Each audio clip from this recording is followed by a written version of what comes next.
पांडवांच्या कुळातला राजा परीक्षित होऊन गेला. पांडवांच्या कुळातला हा राजा परीक्षित पांडवांचा नातू होता माई बापांनो. सर्वभौम राजा होता, सम्राट राजा. आणि राजा आपल्या राज्यात फिरत असताना त्या परीक्षित राजाला एक दृश्य पाहायला मिळालं माई बापांनो. काय दृश्य होता? तर एक बैल आहे आणि एक गाय आहे माई बापांनो. ती गाय जमिनीवरती पडलेली आहे. तो बैल तिन्ही पाय त्या बैलाचे तुटलेला आहे. एकच पायावरती बैल उभा आहे माई बापांनो. आणि एक काळा कुट्ट मनुष्य त्या गाय आणि बैलाला आसुडाने मारतोय माई बापांनो.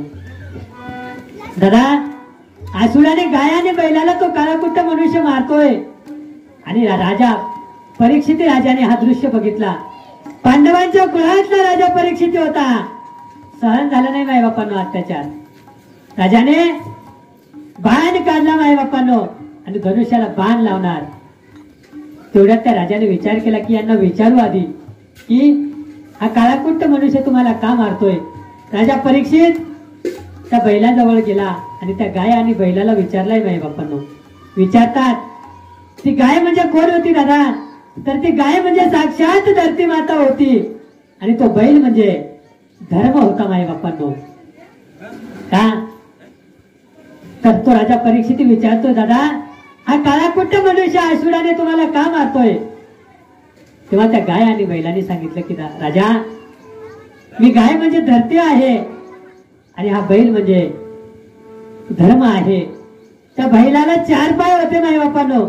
सतयुगामध्ये सतयुग संपला, 1 पाय निघाला माई बापांनो. 3 पाय राहिले त्रेतायुगामध्ये. त्रेतायुग संपलेला आहे. द्वापार युगामध्ये 2 पायावरती तो बैल उभा होता आणि शेवटी आज कलियुगामध्ये धर्म एका पायावरती उभा आहे राजा हो. आणि त्या एका पायावरती सुद्धा तो कली आसुराने मारतोय माई बापांनो. तो 1 पाय सुद्धा तोडण्याचा प्रयत्न करतोय कलियुग. ऐका माई बापांनो, पूर्वी शेतकरी सुखी होता दादा. शेतकरी पूर्वी सुखी होता. का सुखी होता? तर शेतकऱ्याच्या अंगणात धरती सुद्धा होती आणि धर्म सुद्धा होता माई बापांनो. त्या शेतकऱ्याच्या अंगणात गाय सुद्धा होती आणि शेतकऱ्याच्या अंगणात बैल सुद्धा होता राजा हो. म्हणून तो शेतकरी सुखी होता. नाही का? आज आपण म्हणतोय माई बापांनो, गवा से क्या नाता है, गवा हमारी माता है. पण याच हिंदुस्थानामध्ये 40,000 पेक्षा जास्ती कत्तलखाने आहे राजांनो. आणि एका कत्तलखान्यामध्ये दिवसातून 1 जरी गाय जात असेल तरी एका दिवसाला 40,000 पेक्षा जास्ती गायची कत्तल होते माई बापांनो. आणि आपण म्हणतो गव्हा से क्या नाता है, गव्हा हमारी माता है. दादांनो, हात जोडून विनंती करतो या व्यासपीठावरून, जर गायला खायला चारा भेटत नसेल तर त्या गायला चारा घालू नका. प्यायला पाणी नसेल दादांनो तर गायला पाणी देऊ नका. गाय आपल्या खुट्यावरती मेली तरी चालेल दादा हो, पण ती गाय कसायाला विकू नका रे दादांनो. का? कारण जगद्गुरु शिवालाल महाराजांनी गायची सेवा केली माई बापांनो. किती गाय होत्या शिवालाल महाराजांच्या पाशी? 3755 गायी माई बापांनो. आणि आज आपल्या अंगणात 1 सुद्धा गाय भेटत नाही दादांनो गोमूत्र घेण्यासाठी. ते शिवालाल महाराजांचे वंशज आहोत आपण माई बापांनो. जेठालाल महाराज म्हणतात, तीर्थ करो लाख यारो पूजा करो हजार. तीर्थ करो लाख यारो पूजा करो हजार. अरे एक गाय पर दया नाही तो सारा तीर्थ बेकार माई बापांनो. एका गायवरती जर दया करत नसाल आपण तर सारा तीर्थ बेकार आहे माई बापांनो. म्हणून त्या गायची सेवा करा दादांनो. नाही का? सांगायचं तात्पर्य की पहिले शेतकरी सुखी होता. का? कारण शेतकऱ्याच्या अंगणामध्ये गाय होती, शेतकऱ्याच्या अंगणामध्ये बैल होता माई बापांनो. नाही का? तो राजा परीक्षित विचारतोय माई बापांनो. आणि राजा परीक्षितीने त्या काळ्या कुट्ट मनुष्याला मारण्यासाठी तलवार काढली माई बापांनो म्यानामधून. तेवढ्यात तो राजा परीक्षितीकडे पाहिला आणि कलियुगाने विचार केला, हा पांडवांच्या कुळातला राजा आहे म्हणे. माझा जीव घेतल्याशिवाय सोडणार नाही. माई बापांनो, तो कलियुग राजा परीक्षितीला शरण आला आणि राजा परीक्षितीच्या पायावरती डोका ठेवला माई बापांनो. आणि चरणावरती मस्तक ठेवून तो परीक्षिती विनंती करतोय, राजा मला क्षमा करा राजा. राजाने सांगितले तुला क्षमा करतो का? कारण पितामह भीष्मांनी जी शिकवण दिली होती, तीच शिकवण पांडवांनी परीक्षितीला दिली होती का शत्रू जरी शरण आला तरी मरण द्यायचं नाही बाई बापांनो. आणि त्या राजा परीक्षितीने त्या कलियुगाला सांगितलं की तुला क्षमा करतो पण एका अटीवरती की तू माझ्या राज्यातून निघून जा, माझ्या राज्यात राहायचं नाही. पण त्या कलियुग सुद्धा हुशार होता नाही बापांनो, अति हुशार आहे कलियुग सुद्धा. कलियुगाने सांगितलं राजा अरे मी वाईट आहे राजा, वाईट आहे पण एवढा सुद्धा वाईट नाही राजा. मला तुमच्या राज्यात राहण्यासाठी काही ठिकाण सांगा म्हणजे मी त्याच ठिकाणी राहतो, इतर ठिकाणी जाणार नाही. नाही बापांनो, त्या राजा परीक्षितीने कलियुगाला राहण्यासाठी ठिकाण दिले. माई बापांनो 4 ठिकाण दिले. कोणते ते 4 ठिकाण? ज्या ठिकाणी मदिरापान केली जाते त्या ठिकाणी कलियुग राहील. ज्या ठिकाणी व्यभिचार केले जाते, भ्रष्टाचार केला जातो त्या ठिकाणी कलियुग राहील. ज्या ठिकाणी मदिरापान केली जाते त्या ठिकाणी कलियुग राहील माई बापांनो. आणि ज्या ठिकाणी चोरी केली जाते त्याच ठिकाणी कलियुग राहील. राजा परीक्षितीने 4 ठिकाण दिले माई बापांनो. पण आता त्या कलियुगाने सांगितलं की राजा मी वाईट आहे राजा पण एवढा सुद्धा वाईट नाही ना, एखादी तरी चांगली जागा द्या ना मला राहायला, एखादा तरी चांगला फ्लॅट द्या राहायला. राजा परीक्षितीने सांगितलं की तू एक चांगली जागा देतो आणि ती चांगली जागा म्हणजे तू सुवर्णात राहायचं. सोन्यामध्ये सुद्धा कलियुग आहे माय मावल्यांनो. जो आपण गळ्यामध्ये नाकामध्ये कानामध्ये सोनं घालतोय त्या सोन्यामध्ये सुद्धा कलियुग आहे, नाही का. एक चांगली जागा दिली सुवर्ण, आणि तो सोना म्हणजे कोणता? जो भ्रष्टाचाराने कमवलेला आणि तिने कमवलेला सोना आहे, त्या सोन्यामध्ये कलियुग राहतो. 4-5 ठिकाण दिले माई बापांनो. आणि आता राजा परीक्षित आपल्या राज्यात आलाय. एक दिवस आपल्या वाडवडिलांनी कमवलेली संपत्ती पाहत असताना माई बापांनो त्या राजा परीक्षितीने आपल्या घरामध्ये ती अस्त्रशस्त्र पाहत असताना एक सोने जरीत रत्न जरीत हिऱ्याने मढलेला मुकुट पाहिलाय माई बापांनो. आणि राजा परीक्षितीला वाटलं की हा एवढा सुंदर मुकुट आपण घरामध्ये ठेवलेला आहे, आपल्या वाडवडिलांनी आपल्यासाठी आणून ठेवला होता, आपण याचा उपयोग घेतला पाहिजे माई बापांनो. राजा परीक्षितीने तो हिरे जरीत मुकुट आपल्या डोक्यावरती परिधान केलंय माई बापांनो. आणि आपल्या डोक्यावरती तो मुकुट परिधान केलंय माई बापांनो. पण तो मुकुट होता कोणाचा? तो मुकुट जरासंध राजाचा होता माई बापांनो, ज्याला भीमाने जिंकून आणलेला होता. आता तो मुकुट दुसऱ्याचा होता माई बापांनो, म्हणजे जरासंधाचा होता. तो मुकुट डोक्यावरती परिधान केला आणि न जाणो त्या राजा परीक्षितीच्या डोक्यात बुद्धीमध्ये कलियुगाने वास्तव्य केलं माई बापांनो. आता त्या परीक्षिती राजाला वाटलं की आपण शिकार करण्यासाठी जावंय, म्हणून तो शिकार करण्यासाठी निघालाय माई बापांनो. का? कारण डोक्यामध्ये कलियुग आहे. आता शिकार करण्यासाठी निघालाय माई बापांनो राजा परीक्षित. आणि जाता जाता जाता जंगलामध्ये फिरतात माई बापांनो. उन्हाळ्याचे दिवस आहे, त्या उन्हाळ्याच्या दिवसामध्ये तहान लागली राजा परीक्षितीला आणि तहानेने व्याकुळ झालेला आहे. इकडे तिकडे पाण्याचा शोध घेतोय माई बापांनो राजा परीक्षित. इकडे तिकडे शोध घेतोय राजा परीक्षित आणि त्या राजा परीक्षितीला पाणी भेटत नाही माई बापांनो.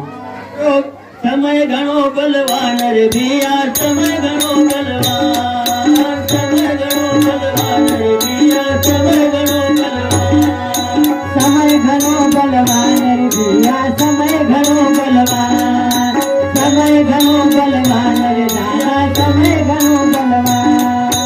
एक जन से न जाणू लागे, एक जन से न जाणू लागे, गिरनाचा गणवान, समय घणो बलवान रे दादा, समय घणो बलवान, समय घणो बलवान रे दादा, समय घणो बलवान. समय घणो बलवान रे बिया, समय घणो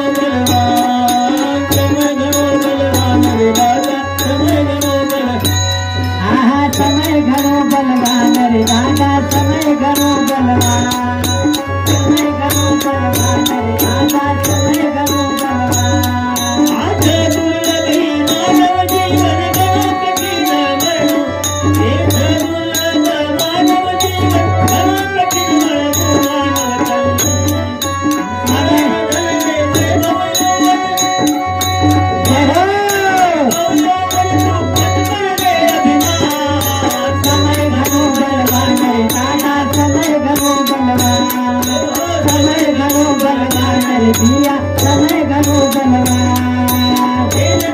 आगे जलायो तू धरती पर काल तालो तो बदले ना दे जलायो तू धरती पर काल तालो तो बदले ना आलम तेरी के मन में वो बंगलो न बैठा समय घनो बलवान काया समय घनो बलवान समय घनो बलवान दिया समय घनो बलवान समय घनो बलवान रे दादा समय घनो बलवान।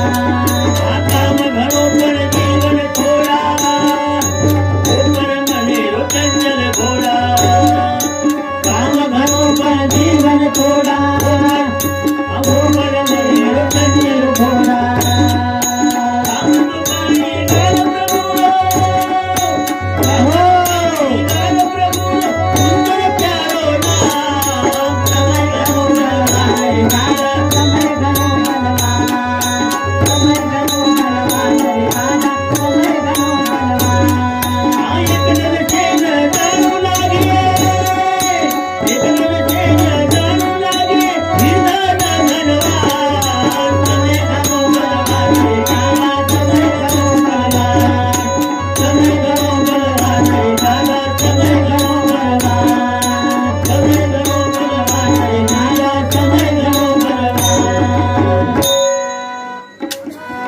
समय घणो बलवान छ दादा का कारण ही समय आपल्या हाती छिनी माई बापो। तो राजा परीक्षित निघालाय माई बापांनो जंगलामध्ये एक साधूची कुटिया दिसली माई बापांनो। त्या कुटियावरती एक भगवा ध्वज लावलेला आहे आणि त्या राजाने विचार केला कुटियावरती भगवा ध्वज आहे या अर्थी एखाद्या संताचा आश्रम असेल म्हणे। तो राजा गेलाय माई बापांनो। ती कुटिया होती शमीक ऋषींची आणि राजा त्या कुट्यावरती जाऊन पाणी मागतोय माई बापांनो। पण तो शमीक ऋषी ध्यानस्थ बसलेले आहे भजन करताय माई बापांनो। समाधी अवस्था आहे आणि एकदा समाधी लागली म्हणजे काय जगाचे ध्यान असतं माई बापांनो। ब्रह्मानंदी लागली टाळी देहाते कोण सांभाळे देहावरती त्यांचं लक्ष नाही माई बापांनो। आता राजा परीक्षितीच्या डोक्यात पहिलेच कलियुग शिरलेला होता आणि राजा परीक्षित जाऊन महाराज महाराज मला पाणी द्या महाराज मी राजा परीक्षिती आहे या राज्याचा राजा आहे माई बापो। महाराज तुमच्या कोट्याजवळ येऊन उभा आहे मला पाणी द्या। पण त्या महाराजांचं लक्षच नव्हतं ना कारण भजनामध्ये दंग होते राजा नाही का। पण राजाने विचार केला कारण डोक्यामध्ये कलियुग आहे ना। राजा म्हणतोय अरे ढोंगी महात्मा आहे हा मला पाहून भजनाला बसलाय मला पाणी देत नाही। राजाला राग आलाय माई बापांनो आणि राजा रागाच्या भरात इकडे तिकडे पाहतोय काही दिसत नाही माई बापांनो। जमिनीवरती एक मेलेला साप आहे बाणाच्या टोकाने तो सापाला उचललाय माई बापांनो आणि त्या शमीक ऋषींच्या गळ्यात तो साप टाकून निघून गेलाय माई बापांनो। आता तो ऋषी ध्यानस्थ आहे पण थोड्या वेळात त्या ऋषीचा मुलगा शृंगी ऋषी त्या आश्रमाजवळ आला आणि त्याने बघितलं की आपल्या वडिलांच्या गळ्यामध्ये कोणीतरी मेलेला सर्प टाकलेला आहे माई बापांनो। कोणीतरी अपमान केलेला आहे।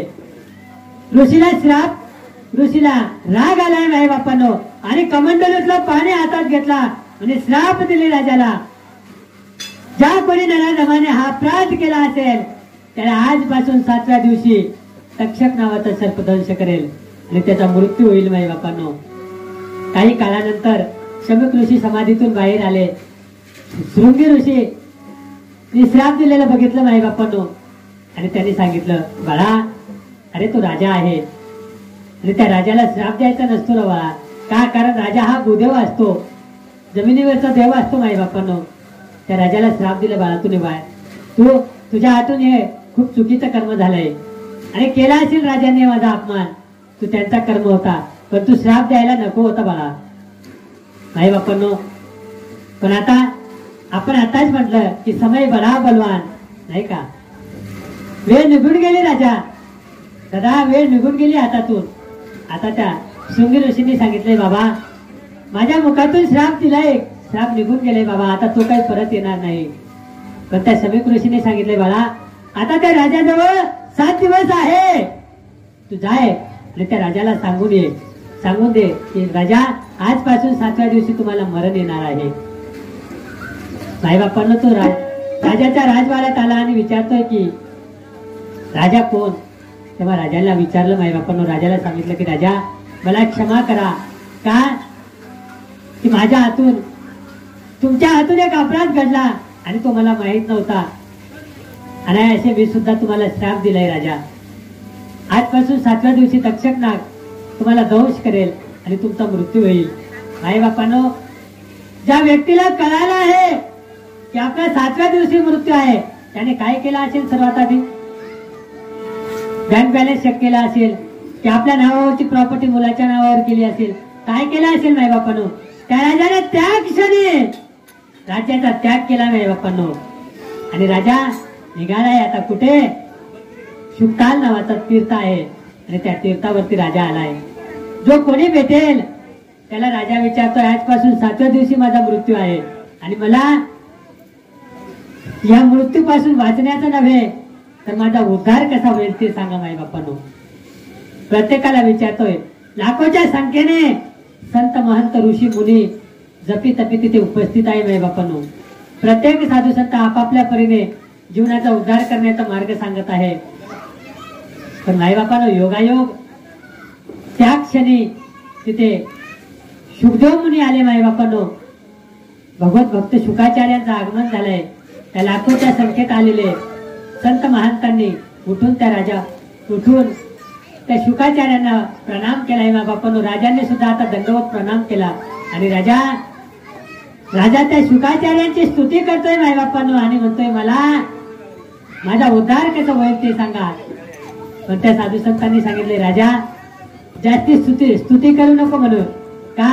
कारण त्यांना जास्ती स्तुती आवडत नाही. जास्ती स्तुती आवडायला कटे का आलासिंग महाराज आहे का.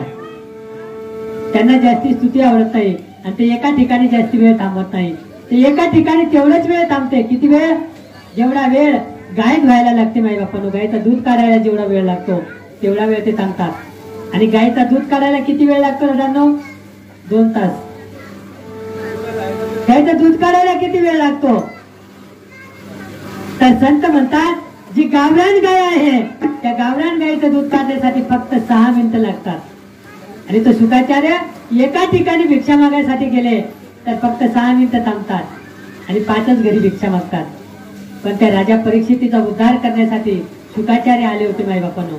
ते शुकदेव मुनी म्हणतात, शुकाचार्य म्हणतात राजा, ए राजा, अरे 7 दिवस खूप झाले म्हणे तुझ्या उद्धारासाठी. 7 दिवस खूप झाले आणि एक महात्मा तर असा भेटला म्हणे त्याच्याकडे 1च तास उरला होता. 1 तास उरला खटवांग रायाशी भाग्यदशा कशी प्राप्त झाली. नवे माऊली महावैष्णव त्याच्या आधी जाऊन सांगतात माईबापानं. त्याच्या पुढे जाऊन सांगतात देवाची द्वारी उभा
देवाची या द्वारी उभा क्षणभरी त्याने मुक्तीचारी साधिल्या.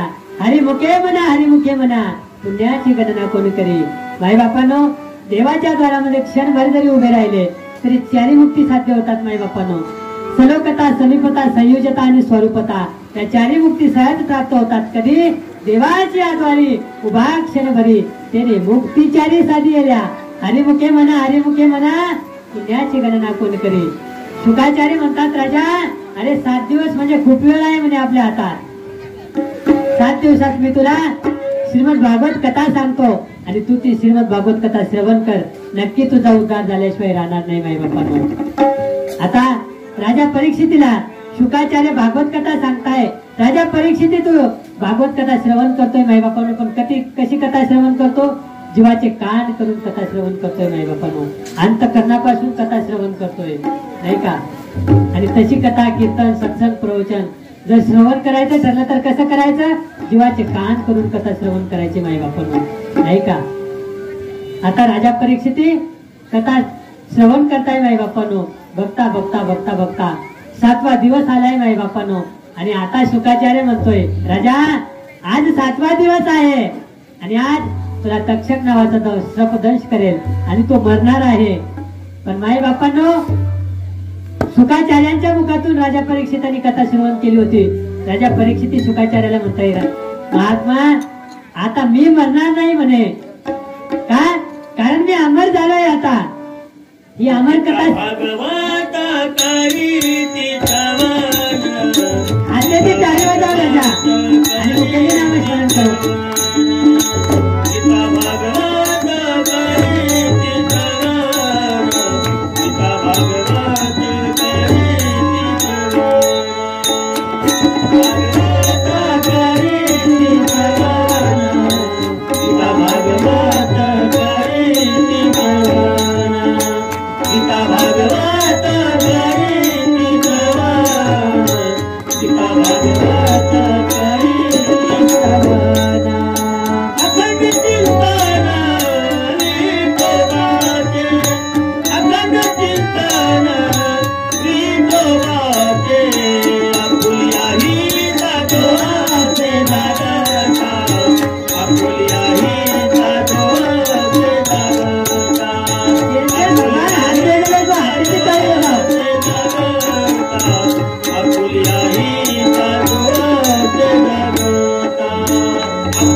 आपले हितेच जागृत माय बापो હું ધન્યचं करण कमी केला गे तोर यारी बाप धन्यचं गीता भागवत करीती श्रवण अखंड चिंतन विठोबाचे आपुलिया हिता जो ऐसे जागता धन्य माता पिता तयांची माय बापो. तर गीता आणि भागवतच काय केला घेऊन दादा साधू संत 4 वेदचं सुशास्त्रचं 18 पुराणचं अनेक प्रकारे ग्रंथच माय बापो. पण गीता आणि भागवतच काय सांगितले तर श्रीमद भागवत गीता ही तुम्हा आम्हाला जीवन जगायचं कसं हे शिकवते माय बापांनो नाही का. आणि ज्याला वाटत होता मी मारणार आहे असं ज्याला वाटत होता त्याला श्रीमद भागवत गीता सांगितली माय बापांनो. आणि ज्याला वाटत होतं मी आज मरणार आहे त्याला श्रीमद भागवत कथा सांगितली माय बापांनो. म्हणजे गीता ही जीवन जगायचं शिकवते आणि भागवत ही जीवन मरायचं कसं ते शिकवते माय बापांनो. गीता ही कोणाला सांगितली? आजोबाला गीता सांगितली आणि नातवाला भागवत सांगितली माई बापांनो नाही का. आता राजा परीक्षिती म्हणतोय महाराज मी मरणार नाही आता मी अमर झालो आहे. का? कारण मरणारा कोण आहे? मरणारा कोण आहे? हा नाशिवंत देह मरणार आहे माई बापांनो. आत्मा हा अविनाशी आहे. नैनं छिंदती शस्त्राने नैनं दहंती पावका न चैन क्लेदयंत पह न शोषयंती मारुतः. नवे माऊली महावेस्त्र ज्ञानोबाला सांगतात जैसे जीर्ण वस्त्र सांगीजे मग नूतन वेळीजे तैसे देहांतरा ते स्वीकारीचे चैतन्य नाता. दादा हो वस्त्र हा 25 रुपये मीटरचा असला काय आणि 25,000 रुपये मीटरचा असला काय तो एक ना एक दिवस फाटणारच आहे. तशा प्रकारे हा देह काळा असला काय आणि गोरा असला काय, हा एक ना एक दिवस मूर्त होणारच आहे, हा एक ना एक दिवस जाणारच आहे. मग राजा परीक्षित सांगतोय माई बापांनो, मरण माझे गेले मरुनी मज केले अमर, नाही का? मरण माझे गेले मरुनी मज केले अमर. आत्मा हा अमर आहे माई बापांनो. तो आत्मा पाण्याने भिजत नाही, तो आत्मा अग्नीने जळत नाही, तो आत्मा वाऱ्याने सुकत नाही, तो आत्मा शस्त्राने कापला जात नाही माई बापांनो. असा हा अविनाशी आत्मा. आता राजा परीक्षितेचा आत्मा हा अमर झालाय माई बापांनो.